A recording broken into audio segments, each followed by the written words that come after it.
Hello વિદ્યાર્થી મિત્રો, તમારું સ્વાગત કરું છું. હું લઉં છું ધોરણ 10 ગણિત અને એની અંદર પ્રકરણ નંબર 4 દ્વિઘાત સમીકરણ. પ્રકરણ 4 દ્વિઘાત સમીકરણ. હવે આ પ્રકરણમાં આપણે લેવાનું છે સ્વાધ્યાય 4.3.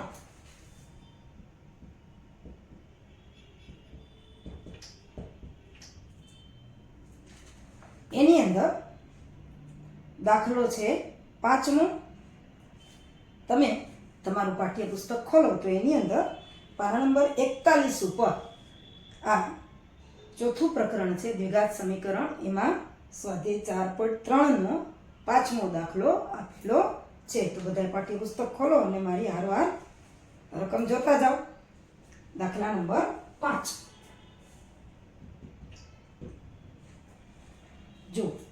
જુઓ તમારા પાઠ્યપુસ્તકમાં. જેની પરિમિતિ 80 મીટર અને ક્ષેત્રફળ 400 મીટર વર્ગ હોય એવો લંબચોરસ બગીચો બનાવવાનું શક્ય છે. જો તે શક્ય હોય તો તેની લંબાઈ અને પહોળાઈ શોધો. પરિમિતિ લંબચોરસ છે, બે લંબાઈ અને પહોળાઈ હોય બધાનો સરવાળો, જેને આપણે પરિમિતિ કહીએ છીએ. આપણે ધારી લઈએ કે ધારો કે એની લંબાઈ x મીટર છે. ધારો કે લંબચોરસ બગીચાની લંબાઈ x મીટર છે. આપણે ધારી લીધા. હવે પરિમિતિ આપી છે તો પરિમિતિનું સૂત્ર છે પરિમિતિ બરાબર 2, કારણ કે ચોરસ લંબચોરસ હોય ને બે લંબાઈ હોય ને બે પહોળાઈ હોય. પરિમિતિ બરાબર 2 કૌંસમાં લંબાઈ વત્તા પહોળાઈ. હવે પરિમિતિ આપણને આપી દીધી છે 80 મીટર, એટલે પરિમિતિ 80, 2 લંબાઈ આપણે ધારી છે x, તો એના ઉપરથી આપણે પહોળાઈ શોધી લઈએ. હવે આપણે પહોળાઈ શોધવી છે. પહોળાઈને એકલા કરવા માટે 2 છે, આ બેના ગુણાકારમાં છે, સામે જશે તો છેદમાં આવશે. એટલે 80/2 બરાબર x વત્તા પહોળાઈ. હવે આપણને ખબર છે 80/2 એટલે થશે 40, એટલે કે 40 બરાબર x વત્તા પહોળાઈ.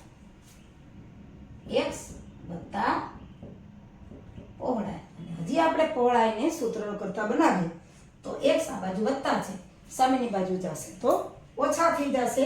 એટલે કે પહોળાઈ બરાબર x આ બાજુ, એટલે 40 ઓછા x આટલા મીટર.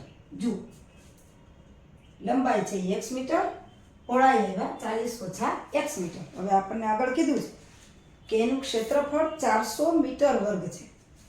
ક્ષેત્રફળ લંબચોરસ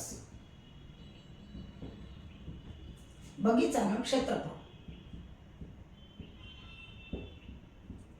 આપણને ક્ષેત્રફળનું સૂત્ર યાદ છે. લંબચોરસ આકૃતિ હોય તો એનું ક્ષેત્રફળ લંબાઈ ગુણ્યા પહોળાઈ થાય, બરાબર લંબાઈ ગુણ્યા પહોળાઈ. લંબાઈ કેટલી છે આપણી પાસે? x મીટર, અને ગુણ્યા પહોળાઈ છે 40 ઓછા x. અને આપણને આપી છે બગીચાનું ક્ષેત્રફળ છે 400, એટલે કે 400 બરાબર x ગુણ્યા 40 એટલે 40x ને ઓછા x ગુણ્યા x એટલે x નો વર્ગ. હવે સામાન્ય રીતે x નો વર્ગ હોય એને આપણે વત્તા લઈએ છીએ, એટલે આ બે પદને આ બાજુ આપણે લઈ લેશું, એટલે ઓછાના વત્તા થશે અને વત્તાના ઓછા થઈ જશે. એટલે ઓછા x વર્ગ છે, આ બાજુ આવશે તો વત્તા x વર્ગ. 40x વત્તા છે એટલે ઓછા 40x, અને અહીં 400 તો હતા જ એટલે વત્તા 400 બરાબર 0. આ આપણી પાસે દ્વિઘાત સમીકરણ આવ્યું. હવે આ સમીકરણને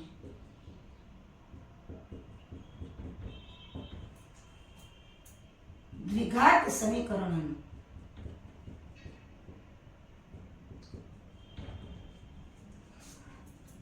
ના પ્રમાણિત સ્વરૂપ, દ્વિઘાત સમીકરણનું જે પ્રમાણિત સ્વરૂપ છે આપણી પાસે શું છે કે ax વર્ગ વત્તા bx વત્તા c બરાબર 0 સાથે સરખાવીએ.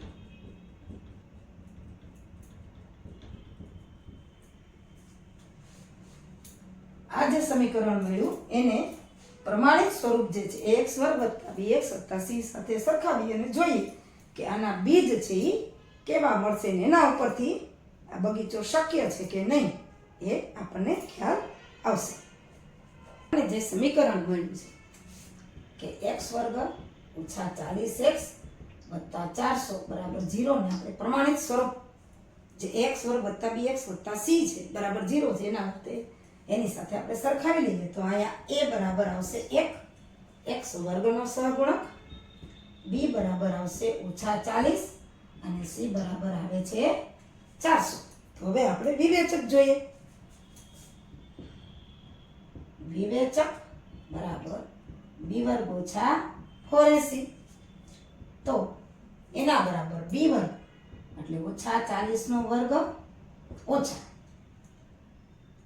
4 a એટલે 1 અને c એટલે 400. હવે આ છે b² - 4ac b² - 4ac બરાબર -40 નો વર્ગ ચોકે ચોકે 16 એટલે +1600 થશે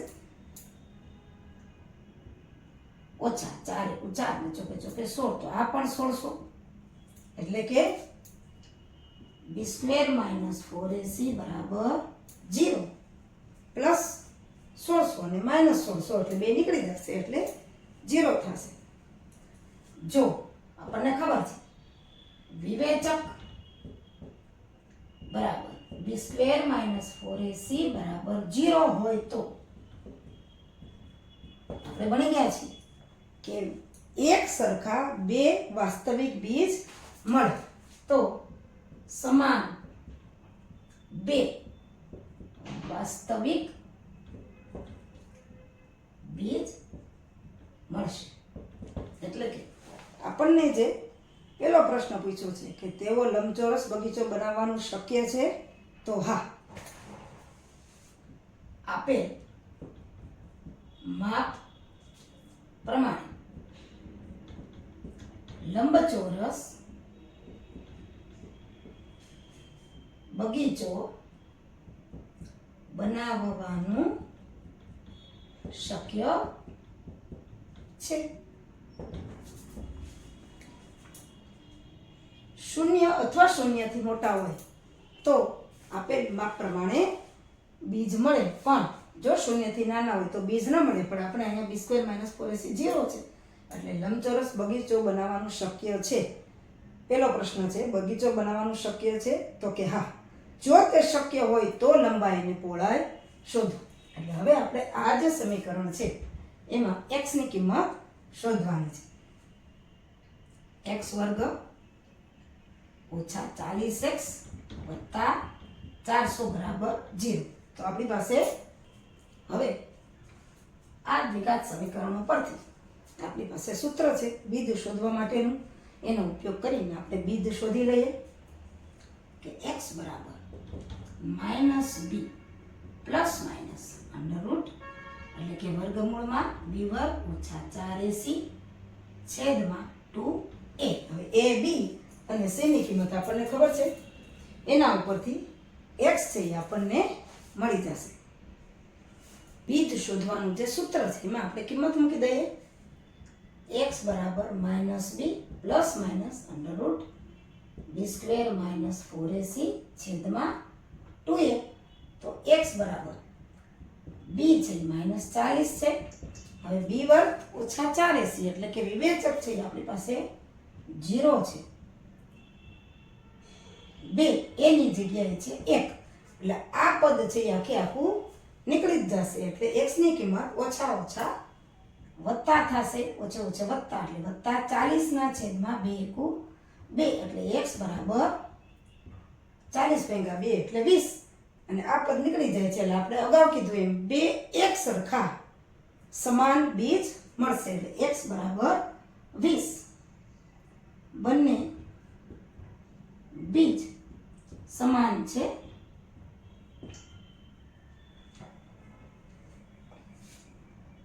x બરાબર 20 અને બીજું બીજ પણ આવશે, એટલે x બરાબર 20, એટલે બે બીજ મળે, બે એક જ સરખા છે.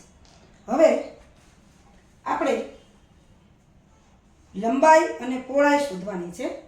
તો લંબાઈ આપણે s ધારીથી x બરાબર લંબાઈ બરાબર 20 મીટર, અને પહોળાઈ આપણે ધારીથી 40, પહોળાઈ આપણે આવ્યું હતું 40 ઓછા x, 40 ઓછા x બરાબર પહોળાઈ,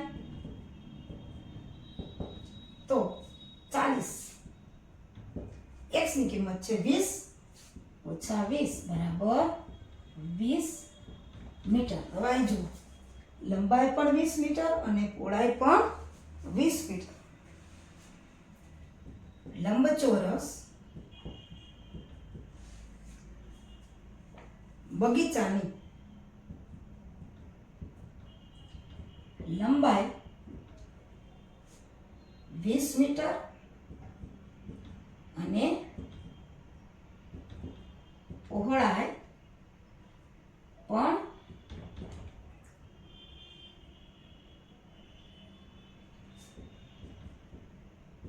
20 મીટર છે. હવે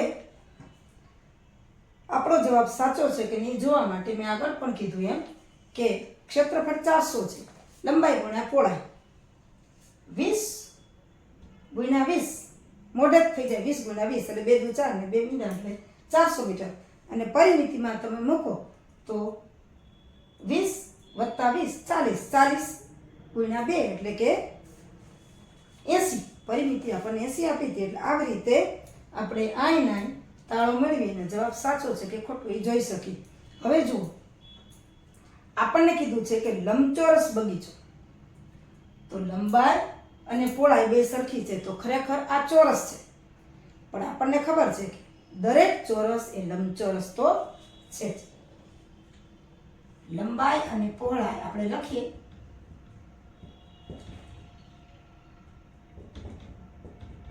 સમાન હોવાથી બગીચો ચોરસ થશે, પરંતુ આપણને ખબર છે કે દરેક લંબચોરસ એક ચોરસ છે. આપણે ચતુષ્કોણના પ્રકારો ભણીને એમાં આવી ગયું, પરંતુ દરેક લંબચોરસ દરેક ચોરસ એ લંબચોરસ છે જ. આ આપણો છે એ જવાબ આવશે. આપણને કીધું હતું કે બગીચો બનાવવાનું શક્ય છે, તો કે હા શક્ય છે, અને જો શક્ય હોય તેની લંબાઈ અને પહોળાઈ શોધો. તો લંબાઈ 20 મીટર અને પહોળાઈ પણ 20 મીટર. આ રીતે આપણે આ દાખલો પૂરો કર્યો, અને આ રીતે આ સ્વાધ્યાય પણ પૂરું થાય છે, 4.3 પણ પૂરું થાય છે, અને આખું પ્રકરણ જે છે ચોથું દ્વિઘાત સમીકરણ એ પણ પૂરું થાય છે. અને આ દ્વિઘાત સમીકરણ સાવ સહેલું છે, તમે થોડુંક ધ્યાન આપો તો આ પ્રકરણમાંથી 5 માર્કનું તમને પૂછાય છે, તો પૂરેપૂરા 5 માર્ક તમે મેળવી શકો. થોડુંક ધ્યાન આપો તો પૂરેપૂરા 5 માર્ક આ પ્રકરણમાંથી મેળવી શકો છો. અને જો આ દાખલાઓ કર્યા એમાં ક્યાંય પણ તમને એમ થતું હોય કે હજી અમને સમજાતું નથી, તો મને કોમેન્ટમાં કહેજો, તો હું ફરી પાછું તમને બધું સમજાવી દઈશ.